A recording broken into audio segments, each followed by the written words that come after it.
pedía es lo siguiente. Nosotros tenemos un contrato de venta de gas que progresivamente cada año incrementa, ¿no? Y tenemos un compromiso, una obligación de YPFB y una obligación de ENARSA desde COJO, una obligación de entrega y una obligación desde COJO. Lo que la propuesta de Aranguren establecía es segmentar la propuesta o la obligación de YPFB en 3 segmentos, incrementando la obligación de YPFB y disminuyendo la obligación para ENARSA. Además, nosotros advertíamos en la propuesta de Aranguren que nos subía las penalidades. Entonces, nosotros hemos evaluado su propuesta y obviamente hemos trabajado en una contrapropuesta a través de la coordinación con nuestro presidente Barriga y nuestro ministro Sánchez. Se hizo llegar, tenemos la propuesta bastante madura. Y hemos manifestado el interés de en cualquier momento volver a sentarnos en una mesa de negociación bajo una propuesta concreta. Se hicieron los intentos de poder hacer una nueva reunión, pero lamentablemente por agenda de los ministros no se pudo concretar la reunión y por medios de prensa nos enteramos de que el ministro Aranguren había sido alejado de su puesto.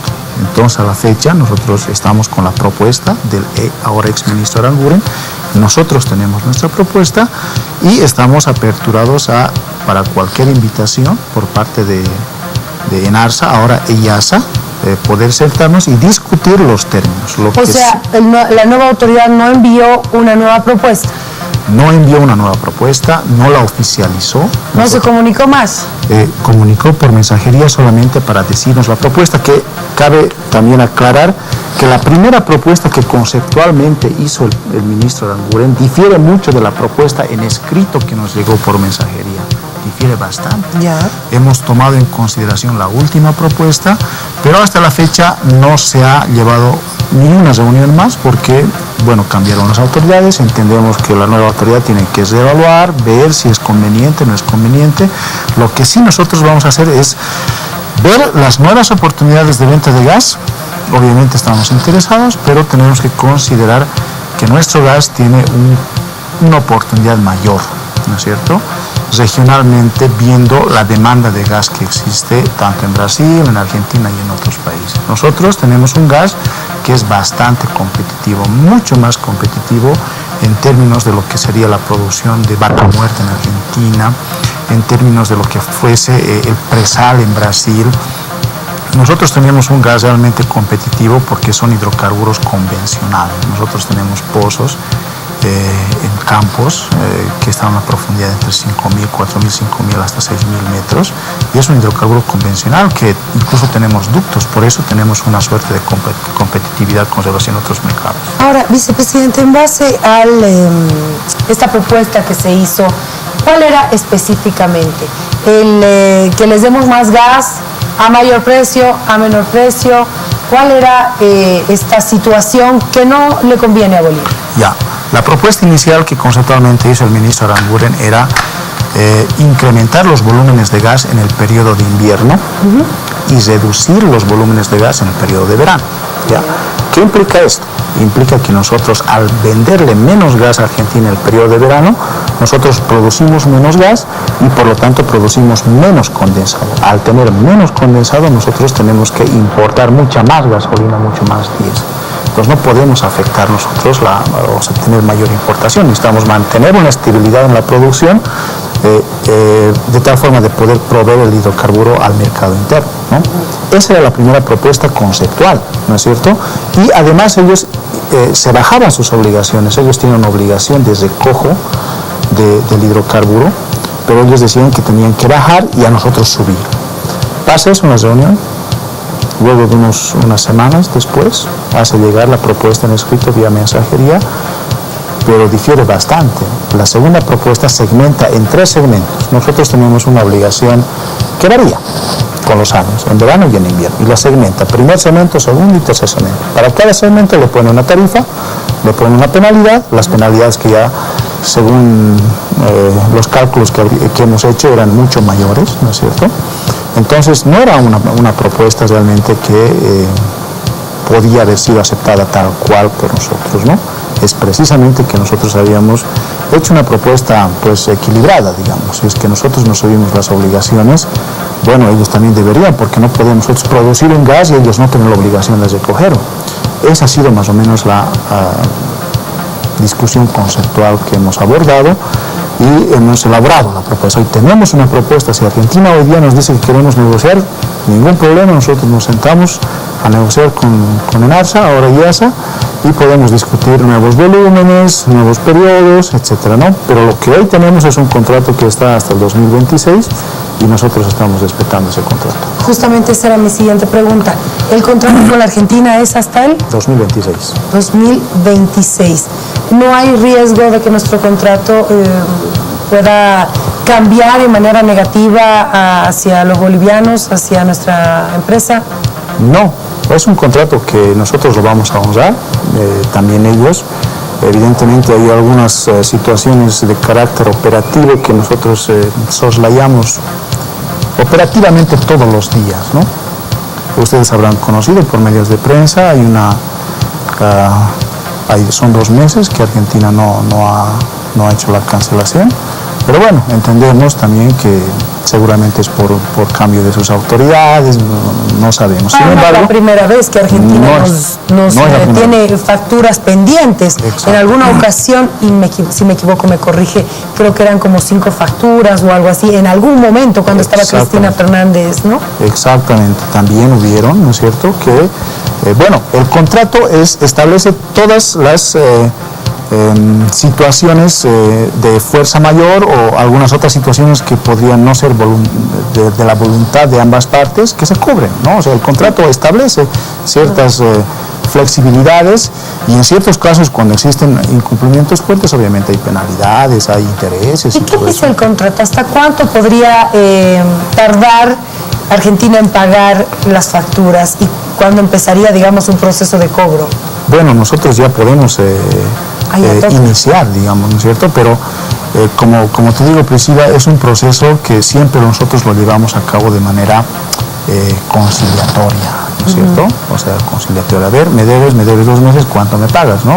Pero si los intereses, obviamente eso corre. Día que pasa es un interés que se genera. Entonces, hay un momento en que nosotros vamos a decir hasta aquí, podemos cobrar, ejecutar la boleta de garantía y, bueno, es un país hermano, o sea, nosotros tenemos una relación comercial con Argentina, con Brasil, y yo creo que no es la forma, digamos, pero en algún caso sí vamos a tener que llegar a ese nivel que esperamos no lo podamos hacer. Ahora, una pregunta, no sé si es así, en un contrato internacional entre países y todo, pero cuando uno no paga el gas en nuestras casas, a los 2 meses, si no me equivoco, nos cortan el suministro. ¿Qué pasa con Argentina? ¿Qué dice el contrato? ¿En algún momento se puede suspender el suministro? El problema tiene muchas connotaciones. El contrato establece bastantes causales, ¿no es cierto? En el que nosotros podamos cortar. Imagínate que cortamos. En el escenario que cortemos. Hoy día cerramos las válvulas a Argentina y le cortamos. Ahí nosotros vamos a tener también problemas de producción de líquidos, ¿no es cierto? Ahí, día que cortamos, es cuánta regalía que dejamos de percibir. O sea, podemos hacerlo, pero tiene connotaciones en contra también económicas con Bolivia, porque nosotros le vendemos el gas, ellos nos pagan por ese gas y ese dinero pues es coparticipado. La mitad de esa renta se va a los municipios, a las universidades, a las gobernaciones, etcétera, etcétera, ¿no? Se reparte. Entonces, si le cortamos, bueno, rompemos el contrato y bueno, nos vamos a un proceso, no sé, de arbitraje y bueno, nos ganamos un lío. Ahora, de poder hacerlo, lo podemos hacer, pero ahora es responsable, es coherente, es beneficioso para el Estado. Son muchas variables. Diplomática. Exactamente. Nosotros tenemos, Priscila, nosotros tenemos un mercado, diría yo, bastante promisorio con Argentina. No solamente hasta el 2026-27, nosotros podemos seguir vendiéndole gas. Sabemos cuál es la demanda de gas en la región, Argentina y Brasil. Ahora, obviamente los medios de prensa internacionales, nacionales indican no, pero en algún momento Argentina va a ser autosuficiente con la producción. Nosotros hemos hecho estudios bastante serios, internacionales, en los que sabemos que Argentina y Brasil van a seguir requiriendo gas boliviano, ¿no? Entonces tenemos que manejarlo de manera responsable. YPFB es una empresa responsable que respeta las normas, respeta la diplomacia, respeta sus contratos, ¿no es cierto? Y sobre todo velamos la sostenibilidad. Ahora, ¿podemos aperturar otros mercados? Lo podemos hacer.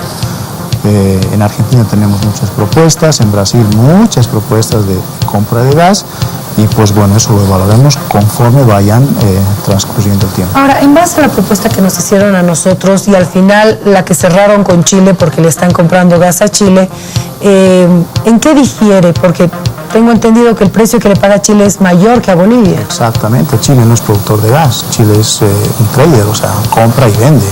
Y eso genera utilidades, o sea, tiene un margen de ganancia. Y estamos hablando de GNL, ¿no? El GNL siempre tiene un costo mayor porque tiene que ser importado, transportado, regasificado y toda esa logística obviamente tiene un costo, ¿no es cierto? En cambio, nosotros tenemos un ducto que va desde Bolivia hasta Argentina y es por ahí que lo suministramos real. Respetamos las políticas y las decisiones que soberanamente toma Argentina con su Ministerio de Energía.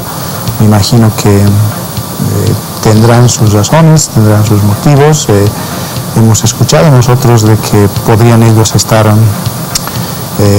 tratando de generar alguna relación comercial con los países. Bueno, es la decisión soberana de ellos. Nosotros nos hemos contactado con algunas empresas de propia Argentina que puede suministrar gas.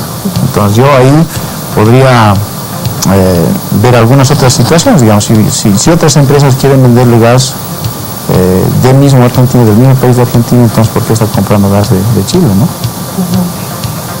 Ahora, también la oposición decía, no tenemos la capacidad para venderle más gas a la Argentina, cumplir con nuestros contratos. ¿Es así como va la certificación de las reservas que también estarán siendo tan esperadas? A ver, yo tengo que lamentar algunas declaraciones de algunas autoridades respecto a la certificación de reservas, en el que inclusive de manera muy, no sé, temeraria diría yo, han lanzado algunos datos, 4.5, 4.6, no sé cuántos TCFs, y respaldan estas aseveraciones a través de cálculos simples aritméticos, ¿no? Primero, como ya lo ha mencionado nuestro presidente, el hecho de dar una cifra de esa naturaleza no le hace daño al presidente Oscar Barriga, no le hace daño a nuestro ministro, no le hace daño a nuestra empresa YPFB, le hace daño al país. Porque nosotros, teniendo unas reservas, pues negociamos contratos de venta, teniendo reservas. Y para tener reservas nosotros implementamos una serie de medidas para que existan inversiones, para que las empresas vengan, inviertan en nuestro país, exploren, descubran, generen reservas y con esas reservas pues nosotros podemos garantizar mercado. Eso lo establecen nuestros contratos que tenemos que mostrar y lo vamos a hacer. La normativa establece que tenemos que certificar las reservas. El proceso de certificación de reservas es un proceso complejo, bastante complejo, que tiene que ver con un conjunto de especialistas, pero especialistas que tienen que ser geólogos, geofísicos, petrofísicos, economistas inclusive, ¿no es cierto? Y un conjunto de profesionales bastante especializados que tienen que hacer un estudio campo por campo, reservorio por reservorio, pozo por pozo. Ahora, los cálculos que da, como tú decías, Priscila, la oposición es que, a ver, nosotros producimos aproximadamente 0,7, 0,8 TCFs por año. Entonces, cuando ha sido la última certificación, 2003, hoy día han pasado 4 años, hacen una simple aritmética, les restan de lo que teníamos 10,45 la última certificación, más el hecho de que supuestamente no habríamos incorporado ningún tipo de reservas con la exploración que hemos hecho, entonces tenemos 4 TCFs. No es así, pues, la certificación, el proceso, antes de la certificación, la cuantificación de reservas, equivale a un trabajo bastante complejo, como les decía, ¿no es cierto? Hay que saber qué norma aplicar, hay que saber qué metodología aplicar, hay que saber qué tipo de cálculo vamos a hacer, si vamos a hacer método volumétrico, balance de materiales, cuánto va a ser el corte económico. Un dato más le doy, Priscila, un dato de reserva no es nomás el volumen que tenemos depositado, digámoslo así, en el subsuelo. Este volumen tiene que tener, o tiene que ser comercial, o sea, tiene que tener por sí mismo la capacidad de venderse de manera rentable. Podemos tener un gas por ahí, y si es que no es rentable, no es reserva, pese a que está ahí el volumen. Entonces, primero tenemos que hacer la cuantificación del volumen, ver campo por campo, o sea, como te digo, Priscila, nosotros en YPFB tenemos un equipo bastante especializado, jóvenes especializados, que han hecho estudios de especialidad en maestrías, en especialidades en diferentes países del mundo, y hoy día con solvencia podemos nosotros con la empresa Sproul decirle, a ver, ¿qué método estás utilizando? A ver, mostrame tu balance de materiales, ¿qué tipo de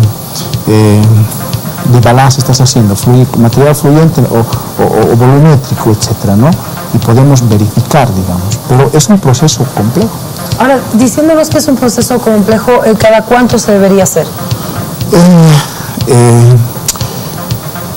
Las reservas, Priscila, se dan de alta y se dan de baja en función de muchas variables. Hoy podríamos tener un nivel de reservas calificado como reservas, Priscila, por ejemplo, tengo ahí abajo, digamos, en el campo X, 3 TCFs, por decir cualquier número. Mañana el precio del WTI baja a, no sé, $20. Esos 3 TCFs, por más que sean 3 TCFs y con algún volumen o algún precio, digamos, de que ya no es rentable, puede ya no ser reserva, sino volverse a recurso. Entonces las reservas se dan de alta y se dan de baja en función de diferentes metodologías. Podemos tener hoy día recursos, mañana reservas. Hoy día podemos tener, según la metodología, una migración de reservas, incorporación de reservas, dar de baja, dar de altas reservas. Entonces es un procedimiento, hay una norma que se aplica para esto, Priscila, y las empresas que hacen esto saben manejar todo este tema. ¿Cada cuánto debería hacerse una certificación? Bueno, la normativa nos señala que tiene que ser de manera anual, y YPFB, con nuestro presidente hoy, Oscar Basile, está cumpliendo. Nosotros hemos... ¿Por qué no se había hecho antes? La última es el 2013, me dijo usted. El 2013. Y estamos en 2018. Bueno, ahí la explicación que nosotros hemos recibido del entonces presidente Achá, era en el sentido de que no se habrían existido incorporaciones, o por lo menos no se había visualizado, además que el precio del WTI habría bajado, entonces no justificaba técnica económicamente hacer una certificación. Bueno, es un tema que seguramente en su momento se podrá explicar, bueno, la coyuntura que ha existido en ese momento. Hoy lo que pero la coyuntura no justifica el no cumplir la ley. Hay un tema de eficiencia que en su momento el presidente de ese entonces había planteado, ¿no? Es un tema que habría que preguntarle, ¿no es cierto?, a los administradores de ese entonces. Pero con el doctor Barriga sí se va a hacer cada año, como dice la ley. Exactamente, lo que nosotros estamos haciendo hoy día es cumplir la normativa, ¿no es cierto? Hoy estamos certificando este año y seguramente se cumplirá la normativa en los próximos años. ¿Cuándo tendremos ya la certificación? Ya, es un tema también que lo hemos estado, bueno, en todo caso la empresa Sproul nos ha manifestado que, bueno, Sproul es una empresa con bastante experiencia, ha hecho certificación de reservas en todo el mundo, tiene amplia experiencia, pero había sido pues Bolivia un país medio sui generis, ¿no? O sea, la geología que tenemos nosotros en el subandino sur es pues es toda una faja plegada y ahí son reservorios naturalmente fracturados, tenemos plegamientos de 1, 2, 3 reservorios, tenemos fracturas, o sea, es complejo. Entonces, según el cronograma ya elaborado con YPFB y Sproul ha dicho que nos va a entregar la certificación de reservas más o menos la segunda quincena del mes de agosto. No pasa, el presidente ya lo ha dicho, es un cronograma que ya está establecido y en su momento ya seguramente nuestro presidente publicará o dará los datos y la empresa misma seguramente van a publicar los datos y va a comunicar a toda la población. Bueno, entonces vamos a esperar esos datos que, bueno, ha sido importante también para las regiones, ¿no? Porque las regiones reciben el dinero de estos reservorios, de esta exportación en el IDH, los municipios, bueno, todos los bolivianos nos beneficiamos justamente con esto. Solo para ir cerrando, ha mejorado el precio a nivel internacional y eso significa que el presidente dará pues cifras importantes también el 6 de agosto para los gobiernos departamentales, municipales. Claro que sí, o sea, el precio del WTI ha subido y nuestro precio del gas está indexado al WTI, ¿no? Se calcula con un rezago de 3 meses, pero ha subido desde el año pasado, que vemos que existe un escalamiento sostenible en la subida del BWT. Nuestro gas ha subido, estamos vendiendo a Argentina más o menos entre 5,5 y 6 dólares el millón de BTU.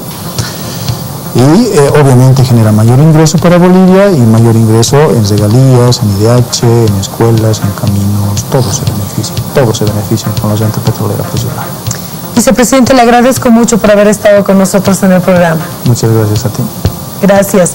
Nos vamos a una pausa y ya retornamos con más en Todo Apunta.